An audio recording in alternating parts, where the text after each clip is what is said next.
all biomechanics of the lumbar spine, and my job here is to show you how that biomechanics changes with degeneration.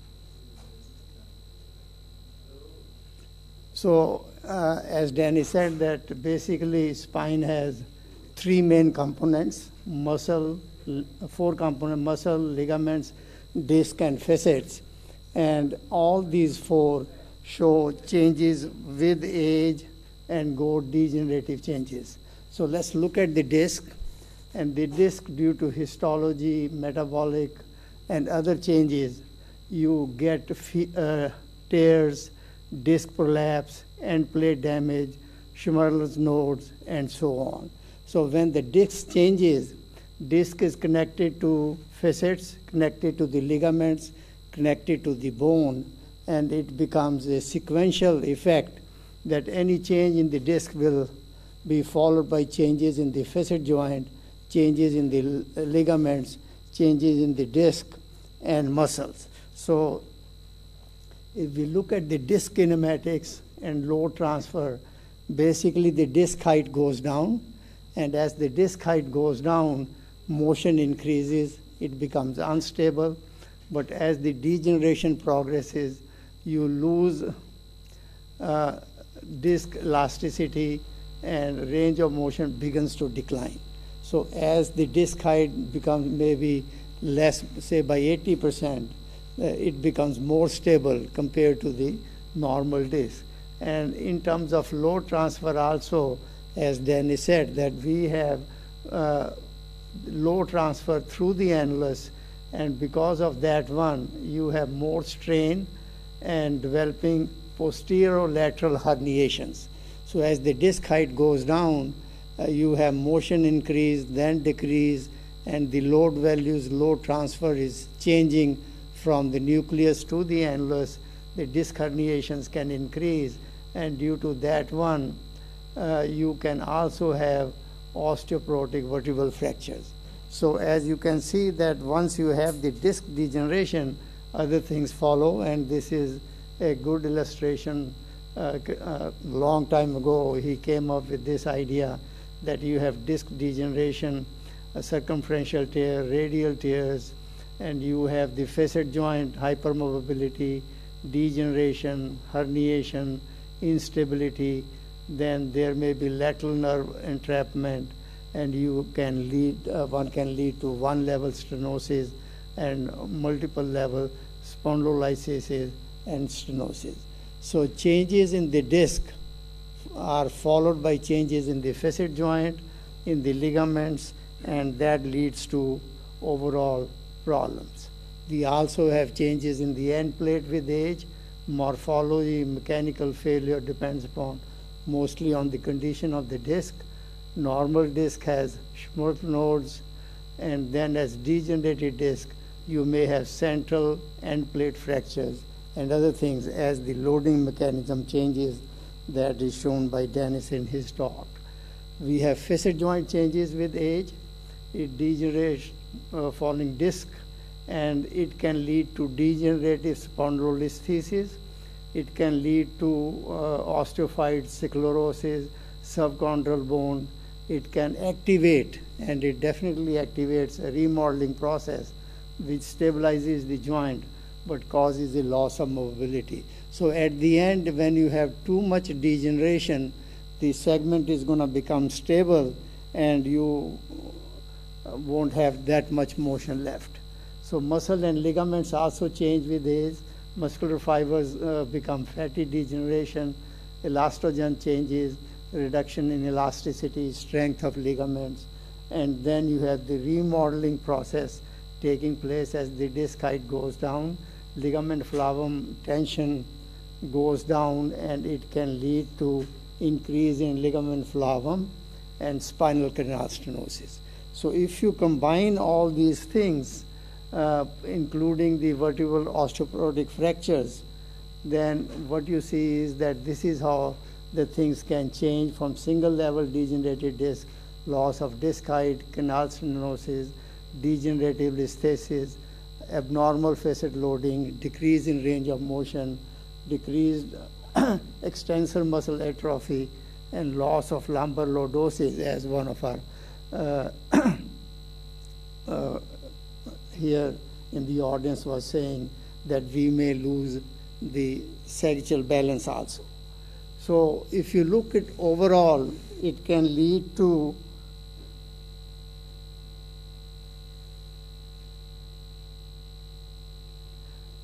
spinal deformity. It can lead to spondylolisthesis, kyphosis, disc height loss, osteophytes, and disc herniation.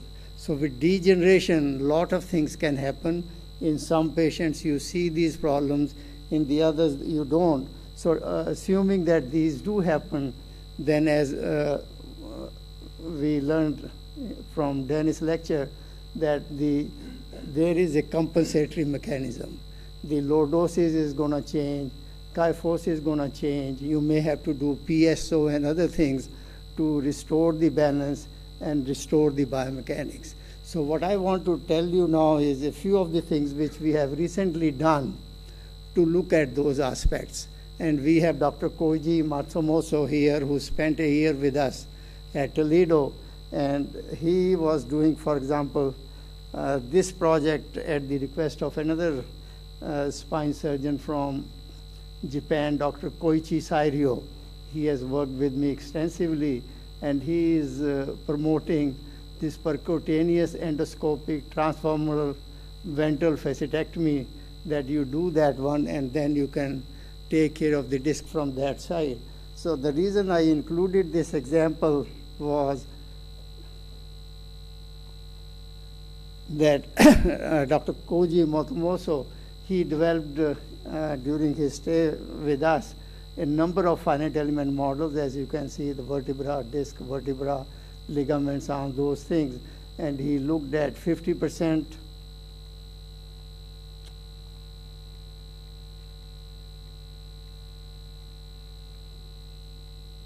He looked at 50%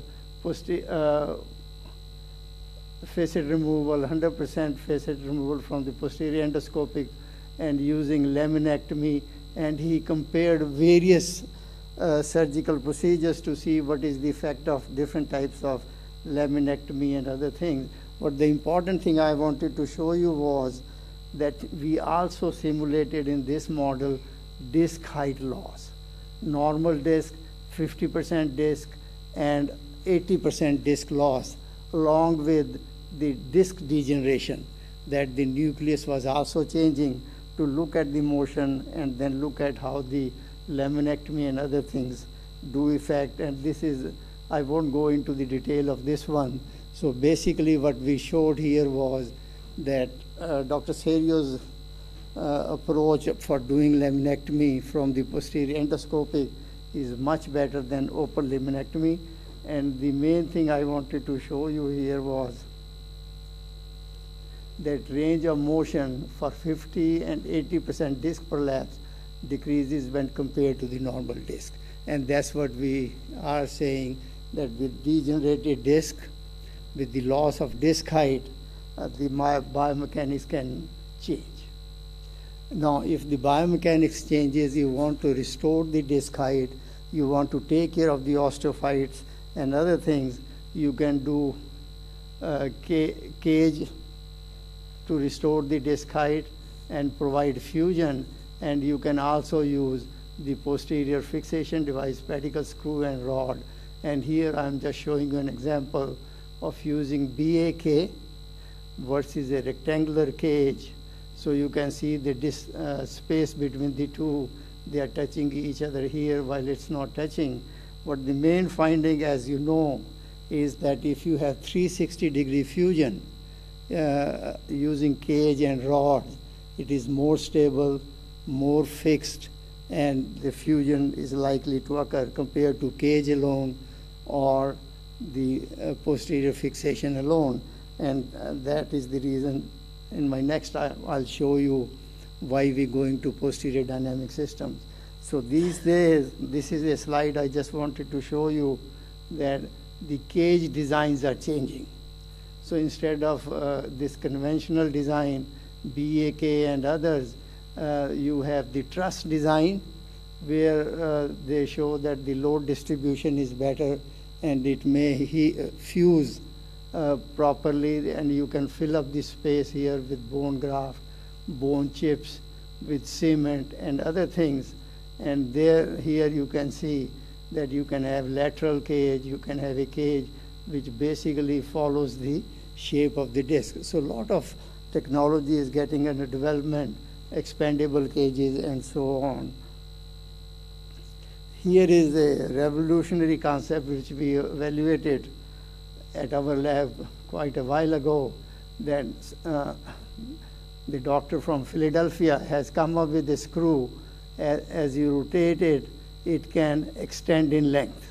So what they do is that for taking care of this canal stenosis, you cut the canal and then you put this screw into the pedicle and rotate it. The size of the canal will increase. So we looked at this one biomechanically. It does work. And I understand that in Europe, I don't know the places, this has been tried and it is effective. Although in USA, they could not get the FDA approval because it is very risky surgery that you're going to cut the connection between the anterior and posterior elements of the vertebral body and then put the screw in. So what people are trying approaches like this. This is another project we did with the help of Dr. Koichi Sairio from Japan, where we wanted to study the effect of spinal deformity on load distribution on the screws of rigid fixation construct. So we said, okay, we're going to do the surgery in the normal spine versus the deformed spine, where he sent us the x-rays and we modeled this one. So we looked at the fixation of the segment, say L3, L4, L5, or L4, L5, S1, with screws and rods for the normal and for the deformed spine, to see what is the effect of deformity on the loads on the screws, loads on the rods, and so on. I won't go into the details, but basically what it showed was that when you're trying to fix the deformed spine, it's going to change the loads on the rod, going to change the loads on the screw, and that could affect the outcome. So we did a lot of work. And then these days, as you know, that a lot of surgeons think that there is pain coming from SI joint. So we looked at the effect of fixing the SI joint. Motion is already small, but they are trying to come up with devices to fix the SI joint. And we looked at the SI joint using the finite element model. And this slide just shows you different types of fixation devices which are there on the market from various companies. And we can simulate those ones in the finite element model. And here is an example of the simulation using different variations. And we wanted to see how these variations are going to affect the outcome in motion, load transfer, load sharing, and whether these are effective or not biomechanically. Clinically, it may be a different story, but biomechanically we felt that these are effective, and one should use 3 instead of 1 or 2, and there is not enough space to have bilateral fixation, but you can always modify the design to do bilateral fixation if the need be. Lastly, I want to show you that we are doing work on PJK for long deformity correction, where we have the rods, and then we wanted to see, one of our surgeons had the idea that if we use tapered